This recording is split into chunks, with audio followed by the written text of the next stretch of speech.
A very good morning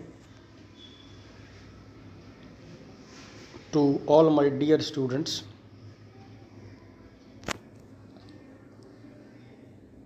Today I am ready to deliver third lecture of pharmaceutical chemistry 2, and the chapter is anti-leprotic drugs.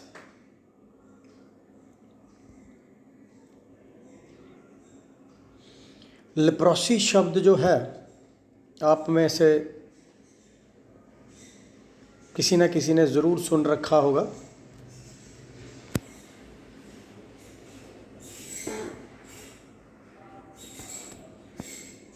अब ये बीमारी almost ख़त्म हो चुकी है, but being a student आपको वो सब पढ़ना पड़ता है जो कि हिस्ट्री हो चुका है, वो सब भी पढ़ना पड़ता है जो कि हिस्ट्री हो चुका है, क्योंकि इन्हीं चीज़ों को ढूंढते ढूंढते साइंटिस्ट लोग आगे आए और हमें बहुत कुछ दिया। तो लेप्रोसी कोड की बीमारी जो है उसको कहा जाता था या कहा जाता है। इसको ढूंढने वाले साइंटिस्ट के नाम पे ही इसको हैंसन्स डिजीज़ भी कहा जाता है। सो लेप्रोसी और Hansen's disease is caused by Mycobacterium leprae, which produces characteristic lesions in the skin and peripheral nerves. तो ये माइकोबैक्टीरियम लेप्री जो है वो चमड़ी में और जो उंगलियों, पैरों की उंगली, हाथ की उंगलियों और शरीर के जो बॉर्डर लाइन हिस्से हैं इन पे जख्म कर देता था। वो भी विशेष खास तरह के जख्म जिसमें से खून बहता था या बहता है। This was very common in Burma, Bangladesh, India और कुछ ऐसे ही क्लाइमेट वाले कंट्रीज़ में या कुछ जुदा क्लाइमेट वाले कंट्रीज़ में, पर यह आसपास वाले कंट्रीज़ में ही था। कॉमन था तो सब जगह पर, कॉमन इनमें था। लेप्रोसी को पैदा करने वाला जो बैक्टीरिया है, it was first discovered by Hansen, ये साइंटिस्ट का नाम है, इन 1873, 1873 में वो खोज जो है माइकोबैक्टीरियम लेप्री की हैंसन ने की थी। ह्यूमन लेप्रोसी जो है, जो इंसानों के अंदर कोढ़ की बीमारी है, can not be transmitted to animals easily. जो जानवर है उनमें आसानी से ट्रांसफ़र नहीं होती।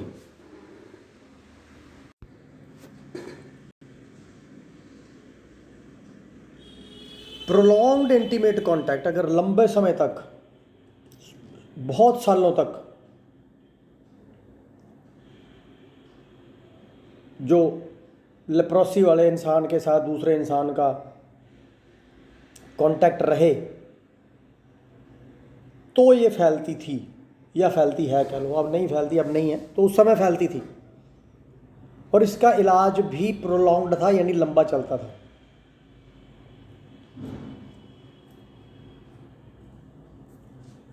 According to their immunological response, persons suffering from leprosy can be placed into 6 different categories. हर व्यक्ति जो है उसकी बीमारियों से लड़ने की जो समर्था या क्षमता या एबिलिटी वो अलग अलग है। कोई बहुत वीक है, कोई बहुत ताकतवर है, कोई बीच का है। तो 6 कैटेगरीज में बांट दिया था या बांटा जा सकता है, कह दो। पोलर लेप्रोमेटस, सब पोलर लेप्रोमेटस, बॉर्डर लाइन लेप्रोमेटस, सिर्फ बॉर्डर लाइन बॉर्डरलाइन ट्यूबरकुलॉइड या सिर्फ ट्यूबरकुलॉइड। तो ये शरीर के उन हिस्सों को भी यहाँ पे कवर करने की कोशिश की है। इन पेशेंट विद लेप्रोमेटस लेप्रोसी, वो पेशेंट्स जिसमें ये लेप्रोमेटस लेप्रोसी होती थी, उसमें लेप्रोमिन टेस्ट जो है वो नेगेटिव आता था।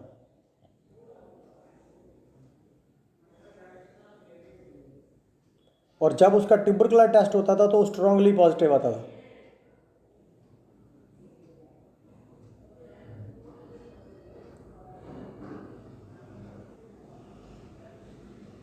जितने भी एंटी लेप्रोटिक एजेंट्स हैं या दवाइयां हैं जो लेप्रोसी के लिए इस्तेमाल होती हैं, currently recommended for treatment of leprosy have some bactericidal activity against Mycobacterium leprae. उनके अंदर उस माइकोबैक्टीरियम लेप्री को मारने की, साइड बैक्टीरिसाइडल मतलब मारने की एक्टिविटी होती है, जिसमें जो ड्रग है rifampicin, it has the greatest bactericidal activity.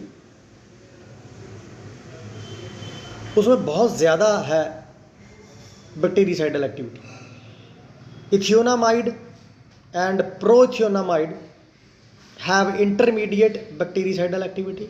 इन दो ड्रग्स में इंटरमीडिएट है, ना बहुत ज़्यादा ना बहुत कम। And dapsone and clofazimine they are weakly bactericide.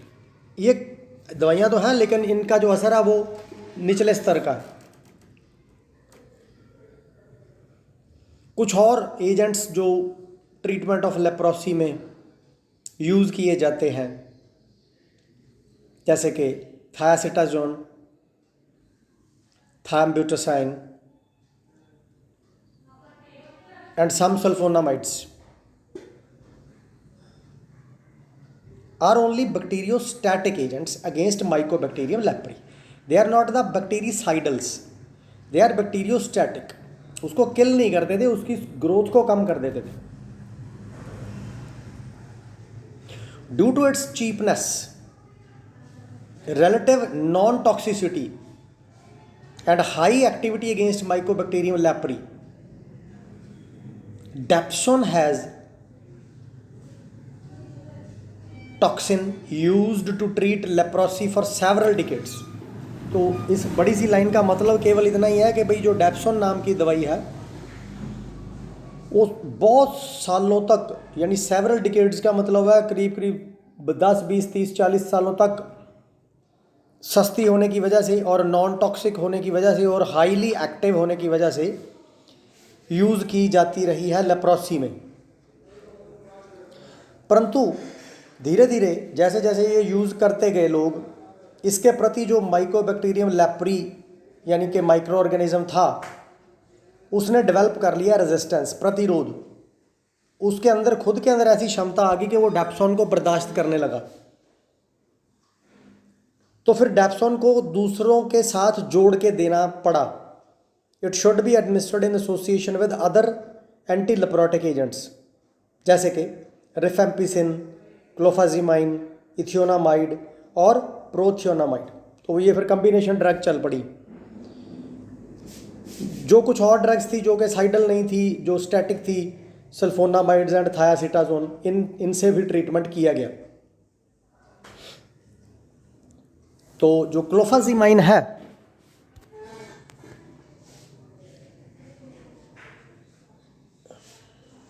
ये बेसिकली एक डाई है, इम्यूनोफिनाजाइन डाई है, जिसका मेल्टिंग पॉइंट है 210 से 212 डिग्री सेल्सियस। कलर है reddish brown, there is no odour, it is in the powder form, practically it is insoluble in water and soluble in chloroform. It is slightly soluble in alcohol and very slightly soluble in ether. अब आप सोच रहे होंगे कि हर बार sir ऐसा ही कुछ ना कुछ बोल देते हैं, तो ये जो चीज़ें ऑलरेडी टेस्ट की जा चुकी हैं कि भाई ये पानी में घुलनशील है तो है, नहीं है तो नहीं है, क्लोरोफॉर्म में घुलनशील है तो है, नहीं है तो नहीं है। तो ऐसे ही उन्होंने इन ड्रग्स की सॉलिबिलिटी को चेक करके रखा है और यहाँ पे लिखा हुआ कि ये किस चीज़ में सॉलिबल है, किस में नहीं है, किस में ज़्यादा सॉलिबल है, किस में कम सॉलिबल है। तो ये तो आपको याद रखना है, इसमें मैं कोई फार्मूला नहीं बता सकता याद रखने का, और करना आपको यही है। क्योंकि फार्माकोलॉजी में आप बिल्कुल इसका उल्टा पढ़ोगे कि ऐसी ड्रग्स का मैकेनिज्म ऑफ एक्शन और वगैरह वगैरह पढ़ोगे, यहाँ पे केवल आप उनकी प्रॉपर्टीज़ पढ़ रहे हो। तो ये एक एंटी लेप्रोटिक एजेंट है, ये इसका यूज़ है, लेप्रोसी के ट्रीटमेंट में ये यूज़ की जाती है, लेकिन in association with other anti leprotic agents.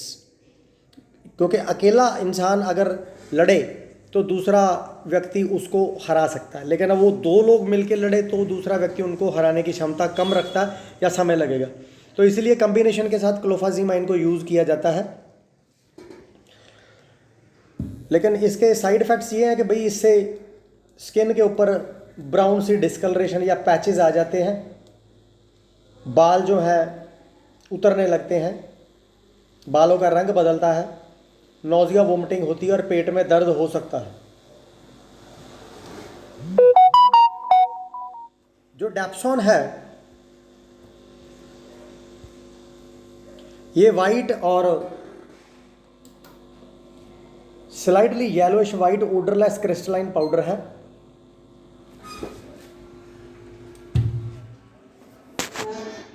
Melting point है इसका 175 से 176 डिग्री सेल्सियस। जो सॉल्युबिलिटी अल्कोहल में है वो 1:30 है। एसीटोन में फ्रीली सॉल्युबल है, डाइल्यूट मिनरल एसिड्स में फ्रीली सॉल्युबल है और वाटर में प्रैक्टिकली इनसॉल्युबल है।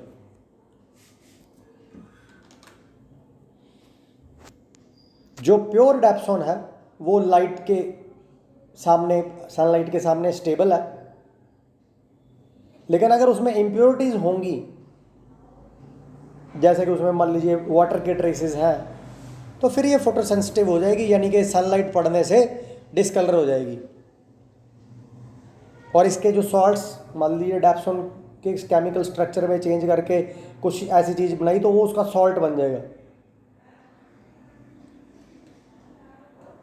तो उनको तो फिर practically you need to protect from light.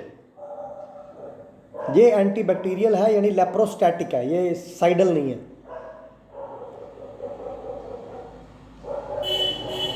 और ये दोनों तरह की लेप्रोसी यानी लेप्रोमेटस and tubercular type of leprosy के लिए इस्तेमाल की जाती है। सस्ती है, नॉन टॉक्सिक है और हाईली एक्टिव है माइकोबैक्टीरियम लेप्री के खिलाफ। हाँ, साइड इफ़ेक्ट्स वही एनोरेक्सिया, सांस लेने में प्रॉब्लम, भूख ना लगना, नोजिया, वोमिटिंग, हेडेक, डिजीनेस, सिर चकराना, नर्वसनेस होना, इनसोमनिया, नींद ना आना, तो ऐसे कुछ हैं जो साइड इफ़ेक्ट्स इसके हैं।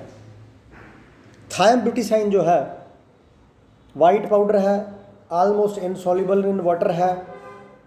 डैप्सोन और सोलैप्सोन की तरह इसको भी लेप्रोसी में ट्रीटमेंट के लिए इस्तेमाल किया जाता है, बट टैबलेट्स और इंजेक्शंस खास करके ये इसकी डोसेज फॉर्म।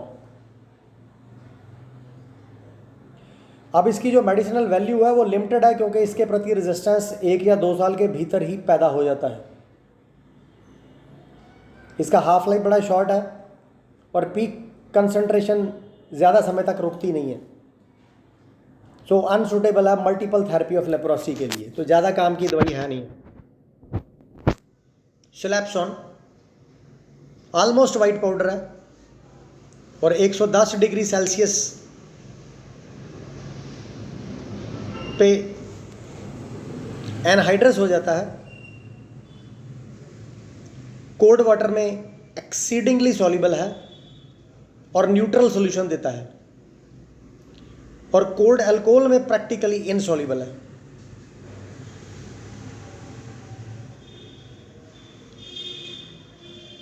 जो डैप्सोन के साइड इफ़ेक्ट्स हैं, जो यूजेज हैं और एक्शंस हैं, वही सोलैप्सोन के।